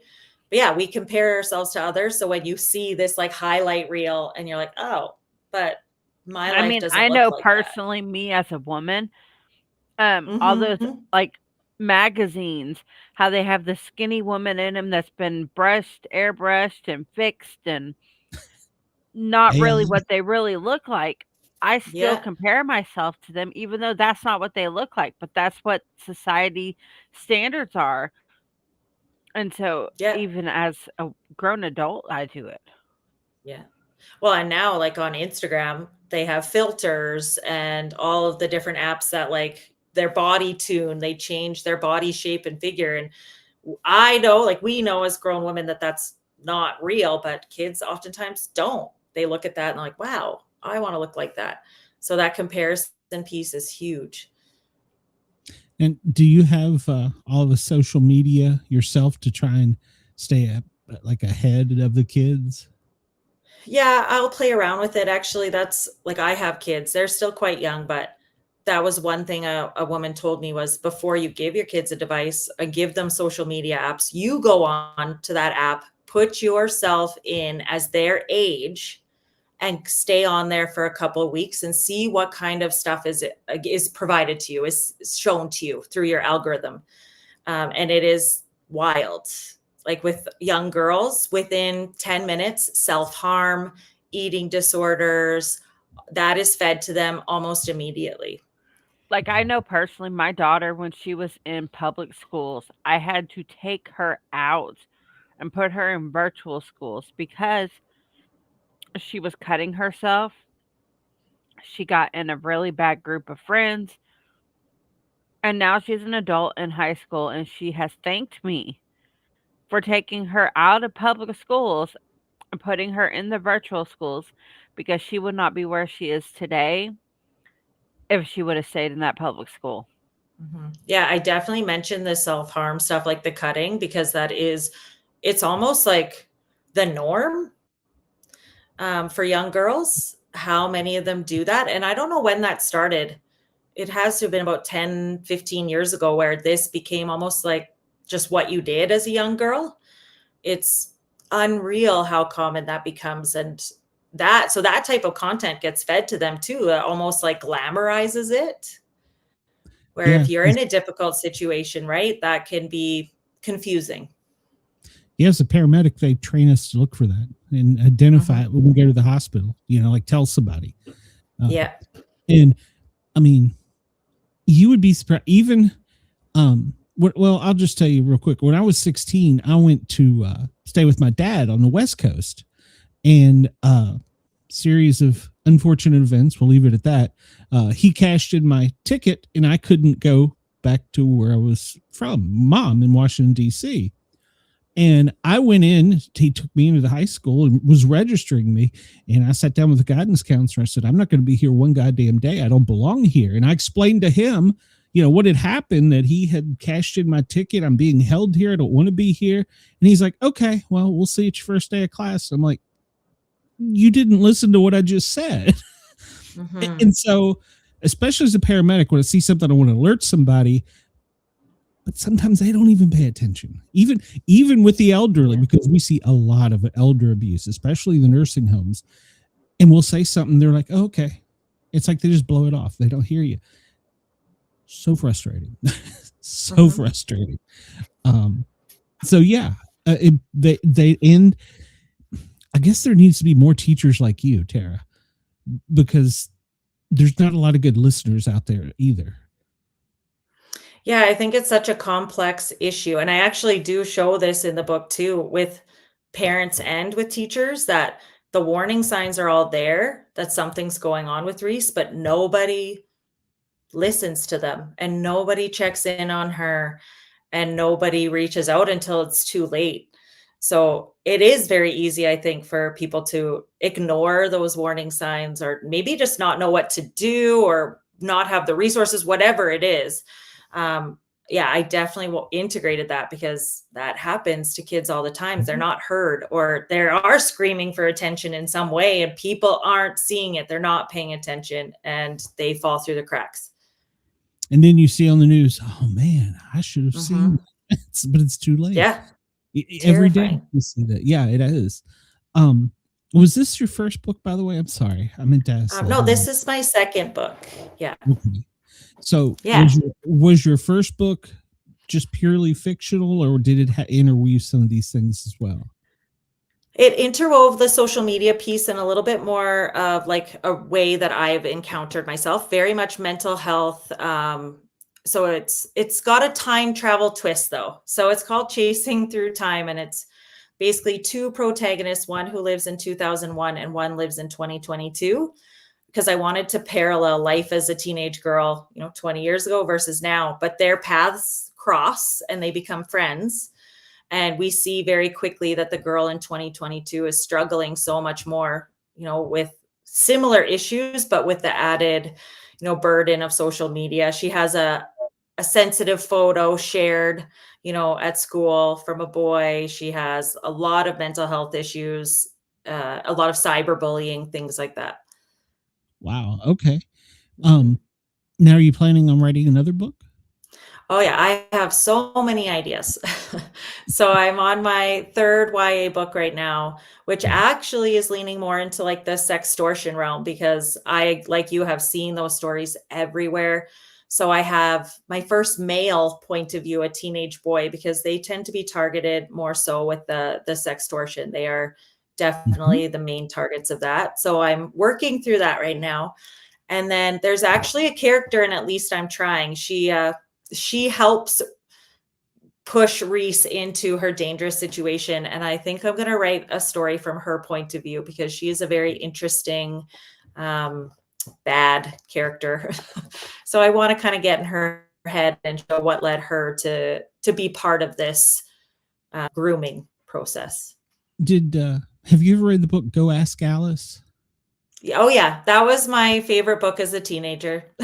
So it all makes sense of why I touch on this dark material. Now that I look back, I'm like, oh, okay, this makes sense. Yeah, well, one of our teachers, that was required reading. I think that was in like ninth grade. So, but and the book is stuck Mine in high school that was kind of on that twisted was A Boy Called It. Okay, I think I have heard of it. It was about the little boy whose parents was beating on him and locked him into the basement. And yes. And then it came, I remember. It was like another series, A Man Called Something, and then another part of it. Like there's 3 books in that. Yeah, I think that book, kids want to read about this stuff. Like it's hard, but like it's so real. And I think kids want to read these like authentic, issues that are happening in the world. Kids at home. Well, not even that. There's those kids at home that are going through that same thing. Absolutely. They can't say anything at school because of the fear of repercussion when they get home. Yeah, I think for me, fiction is a way to learn. Like we think of nonfiction as, what you learn through, but I think fiction, like Go Ask Alice, like that book and like my books, they are fictional. And yes, they're entertaining. They have that aspect. They're fun to read, but you're learning something. You're getting so much vital information through that, through reading all of those books. Oh yeah. I mean, it's still that and Diary of Anne Frank. I mean, those have stuck with me my entire life, so. And those are real books. Yeah. And I mean, when I was in high school, my grandmother worked at this elementary school down the street from me. And she didn't work with like regular kids. She worked with the kids who were developmental delayed because of their parents. So, and some of these kids could go home and go to school and tell you where all the stuff that shouldn't be there was hidden. And my grandma saw some horrible things in that school system. Like, it got to the point my grandma had to stop working because it took a toll on her mentally. Mm-hmm. Yeah, I think as a paramedic, you see those things. As a teacher now, it's becoming more of a reality to see those difficult things, and processing that can be really, really difficult. Yeah. Well, Yeah. and it's even scarier for you as a teacher now with all the fact that kids are coming in with guns, and that I live whole in thing is Canada. scary now. Sorry. Yeah, that does. Yeah. We Yeah. don't Well, have and that here here. in the Sorry. US, we I have that. can't And imagine that. kids are going. Yeah. That's why my daughter, she was going to be an early childhood she was doing early childhood education, but she switched her major because of that. Because Yeah. kids are having to have the metal plates in their backpacks for guns, and schools being shot up. Like, Yeah. that, no. Yeah, that's a reality I have a hard time comprehending. I can't. It's That's funny you scary. say that, because I'm in a chat group with my old high school alumni in Virginia, and they just recently put in metal detectors in my high school in Virginia, and we're all having like, what the hell? Why is this a thing? In the chat amongst yourself, and we can't believe it's happened there.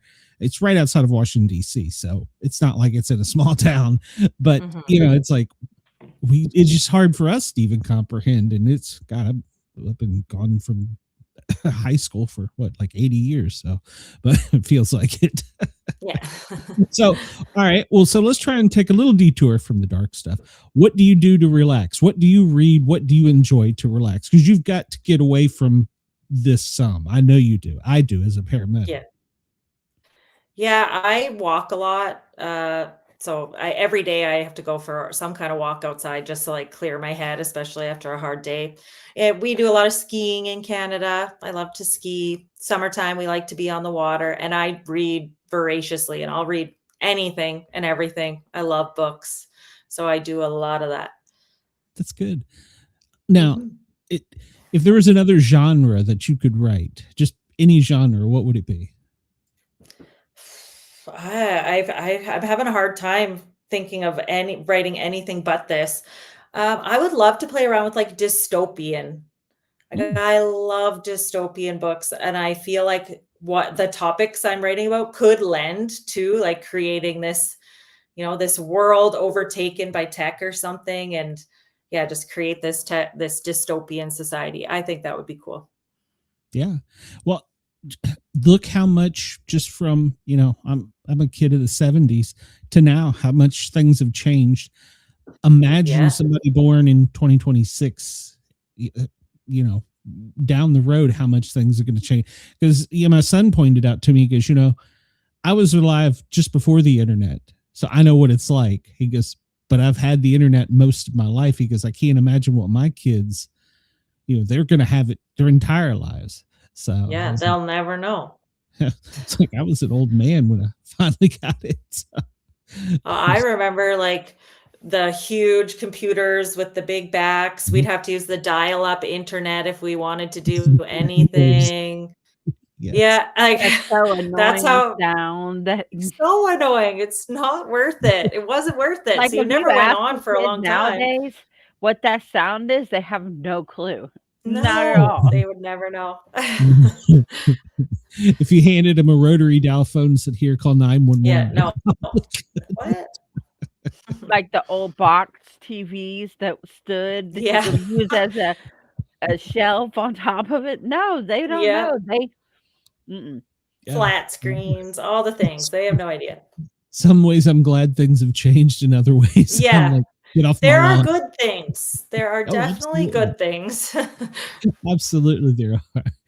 Like I said, there's other times like, just get off my lawn, leave me alone. I'm an old man. Yeah. Now. Well, Tara, one of the things, let me back up before I get to that. First off, we are also live on Radio Australia, Dare Talk Radio. And I know the owner of the station is actually the chat. And this does get out to kids in Australia as well. So is there a way in Australia they can get your books? Yeah, it's on Amazon, so they can get ebooks or paperbacks in Australia. Okay, good. Well, I always ask because I don't think everybody is yet. I'm still learning my new international audience. So I want to make sure that we spread this out, and he will replay it. Of course, this will be on Nashville radio this weekend, and probably tomorrow night or the next in Florida. So we're gonna get it out there. I want to get the message out there, and I want to help you sell books as well. But I think the message, in addition to selling your book, is just as important. So, yes, I hate that's the goal. That's on that, but I mean, I really did. When I saw this come up that you were coming on, I was like, great. I was like, I can talk about something I'm passionate about. Is kids and elders as a paramedic. To me, those are the ones that just to say, I couldn't tell you how many times I've run a car wreck, new driver driving mom's car, they've wrecked a car and they're bloody, maybe got a broke arm or something. But with most modern technology, it saves them, thank God. And the first thing they say is, mom's going to kill me. And I always tell them the same thing. I was like, I've been a paramedic for 35 years. I have not run one call where the mom killed them because of a car wreck. But it's still that mentality they have, even for when I was a kid. That was been the first thing I say. And so I don't know, that I want to get the message that you got out there. Okay, now let's ask you a spooky question, because you were warned in the email. Have you ever had any paranormal experiences? Or you live in Canada, maybe you saw Bigfoot? No Bigfoot. No, not yet. I'm not too far from the Rocky Mountains, but no Bigfoot. And I have a story, but I'm not sure if this actually happened or not, or if I was dreaming, but I remember it very vividly. I was sleeping at my Nana's house and she was out of town. So I can't remember why we were there. I don't know if we were dog sitting or what, but I was sleeping in my Nana's bed with my mom. I was really little. And she had this old wooden wardrobe and it was so squeaky. Nobody else was there. It was just me and my mom. And I couldn't sleep. I remember like laying. So this is where it's like fuzzy. I'm like, did I fall asleep? I don't know. But I was laying under the covers and I heard like the carpet was really thick and you could hear like when people would walk through. And I swear I heard like footsteps walking all the way around to my side of the bed. And I was like buried under the blankets and then it stopped. And then I heard them walk away. And then the creaky old wardrobe, I heard like creak as it fully opened. And then it was gone. And I just remember like huddling under the covers for a long time. And then in the morning, it was wide open. So I don't know what happened. I don't know what it was, but I vividly remember this moment. So I feel like it did. Do you believe in ghosts? I do. I believe there's got to be something. Like it just makes sense to me that there would be something out there, maybe not in the sense that we see in movies or whatever, but that energy, right? It's got to be somewhere. So I you hear things about other people who do swear they see, and I feel like it's possible. Why not? We don't know. No, and the only way we're going to know is when we cross over. So, exactly. Energy never stops. It's always in motion. So you're right. We're all just creatures of light energy, really. Yeah. It can't be destroyed, right? Can't be created or destroyed. So it's got to go somewhere. Yeah, absolutely. Now, have you ever thought about mixing, I know you said time travel, any paranormal stuff into your books? I'm not opposed to it. I do love that kind of stuff. Like when I think of horror movies, I don't like the slasher flicks or those types of things. I like a good ghost story. Like that's what really freaks me out. So yeah, I'm not opposed to it. Okay. Well, you could write one in. That'd be good. Yeah. I mean, I think kids today would come closer to believing stuff like that than, and probably because of TV, than somebody when I was younger, until I experienced things. So because of, like the Finding Bigfoots, the Ghost Whisperer, there's hundreds of them. So much. Yeah. So I think the kids not supernatural, Stranger Things. They all love that Stranger Things. That's a big one. Yeah. So when I was growing up, it was all comic books. So it was all, superheroes, and, on TV, we didn't have I had 4 channels. So that was it. Yeah, me too. 4 channels. Yeah.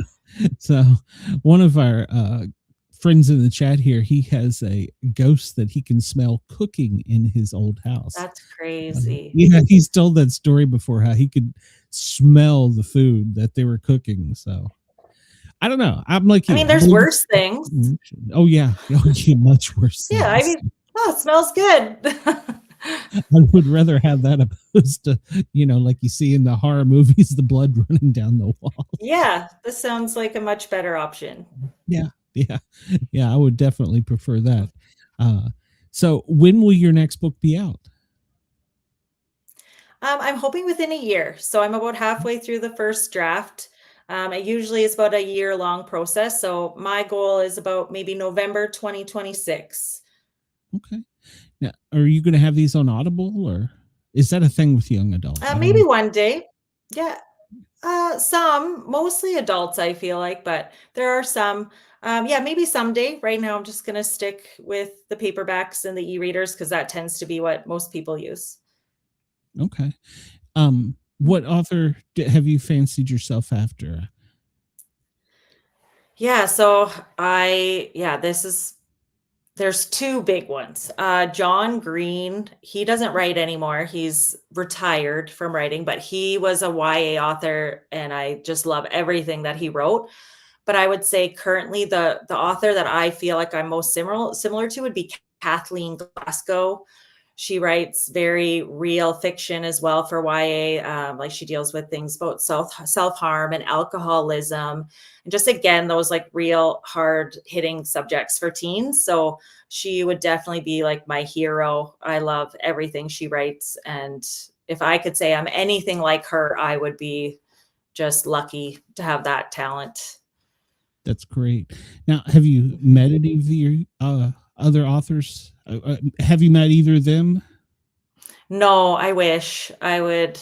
Yeah, be probably embarrassing, but no, I have not had the.